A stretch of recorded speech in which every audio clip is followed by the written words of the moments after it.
کس جگہ پر گئی ہے؟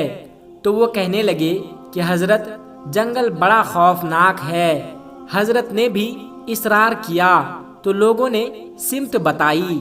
آپ فرماتے ہیں کہ میں وہاں سے اس جنگل کی طرف چل پڑا۔ جب میں جنگل کے اندر گیا تو بہت ہی خوفناک جنگل تھا۔ شیر، بھیڑیے، چیتوں کی بھرمار تھی۔ حشرت الارض کا بھی ڈھیر لگا ہوا تھا، اور کہنے لگے کہ میں بہت حیران ہوا یہ سب کچھ دیکھ کر کہ ایک عورت ہے جو اتنے خوفناک جنگل میں بکریاں چراتی ہے۔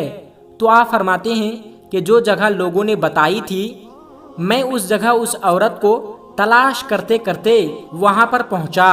تو آپ فرماتے ہیں کہ جب میں وہاں پر پہنچا تو بہت حیران کر دینے والے منظر میرے سامنے تھے۔ پہلا یہ کہ آئی تو مومنہ ولید بکریاں چرانے کے لیے تھی، لیکن وہ بکریاں نہیں چرا رہی تھی بلکہ کیا کر رہی تھی؟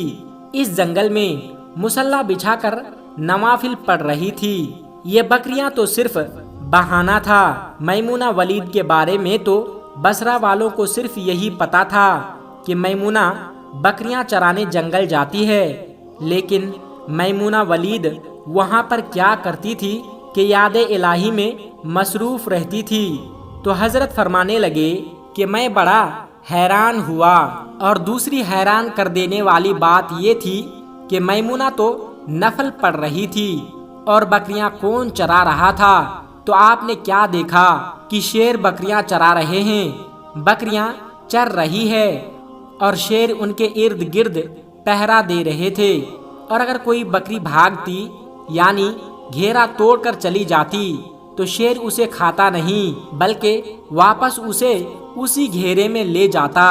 حضرت فرمانے لگے کہ میں حیران ہوا کہ یہ فطرت کس طرح بدل گئی کہ شیروں نے بکریاں کب سے چرانا شروع کر دیا اور کیسے ان کی یاری ہو گئی۔ آپ فرماتے ہیں کہ میں حیران و پریشان وہاں پر کھڑا ہوں۔ مجھے نہیں پتا کہ کب میمونہ ولید نے نماز ختم کی اور مجھے پکار کر کہنے لگی کہ اے عبداللہ، ملنے کا وعدہ تو ہمارا جنت کا تھا، آپ تو یہاں پر آ گئے۔ تو آپ فرمانے لگے کہ میں اور بھی زیادہ حیران ہوا۔ اس سے پہلے میری اور میمونہ کی کبھی کوئی ملاقات نہیں ہوئی، اور اس کو کس طرح پتا چل گیا کہ میرا نام عبداللہ ہے؟ اور کہنے لگی کہ میں نے میمونہ سے پوچھا کہ میمونہ، کہ اس سے پہلے تو تمہاری اور میری ملاقات نہیں ہوئی تو تمہیں میرا نام کس طرح پتا ہے؟ تو انہوں نے کیا جواب دیا؟ تو آپ نے فرمایا کہ اے عبداللہ، جس اللہ نے رات کو میرے بارے میں آپ کو بتایا اسی اللہ نے آپ کے بارے میں مجھے بتا دیا تھا۔ تو آپ فرماتے ہیں کہ میں نے پھر سے سوال کیا کہ میمونہ، یہ تو بتا کہ فطرت کس طرح بدل گئی، یہ شیروں اور بکریوں میں صلح کیسے ہو گئی، اور شیروں نے بکریاں کب سے چرانا شروع کر دی؟ تو جواب ملا کہ جس دن سے میں نے اپنے اللہ سے صلح کی اس دن سے ان شیروں نے میری بکریوں سے صلح کر لی۔ سبحان اللہ! اس کا مطلب کیا تھا کہ جب سے میں نے اللہ کو پایا ہے اللہ نے مجھ پر رحمت کا نزول کیا۔ دوستو، جب انسان کے اندر یقین پیدا ہو جاتا ہے تو اس کی طرز فکر یہ ہوتی ہے کہ میری ہر حرکت اور ہر عمل اللہ کے رحم و کرم پر قائم رہے۔ وہی روزی دیتا ہے، وہی حفاظت کرتا ہے، وہی آفیتوں اور بلاؤں سے محفوظ رکھتا ہے۔ جب آدمی کا یقین ٹوٹ جاتا ہے تو اس کی طرز فکر ختم ہو جاتی ہے تو وہ اللہ کے علاوہ بندوں میں سہاروں کو تلاش کرتا ہے۔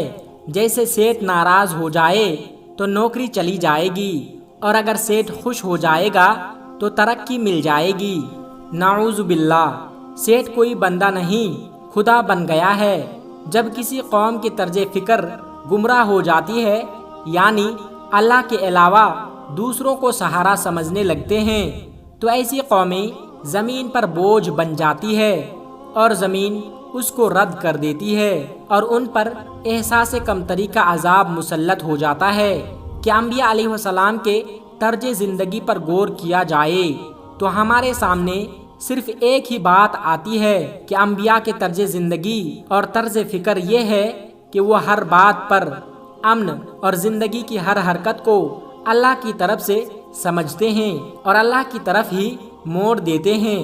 اللہ تبارک و تعالیٰ سے دعا ہے کہ اللہ تعالیٰ ہم سب کو ایسی محبت اور یقین عطا فرمائیں اور اللہ تعالیٰ سے ایسا رشتہ جوڑے جو کبھی نہ ٹوٹے۔ آمین ثم آمین۔ دوستو، ہم امید کرتے ہیں کہ آپ کو آج کی یہ ویڈیو پسند آئی ہوگی۔ اگر اچھی لگی ہو تو اس ویڈیو کو ایک لائک کر کے ہمارے چینل کو سبسکرائب ضرور کر لیجئے گا۔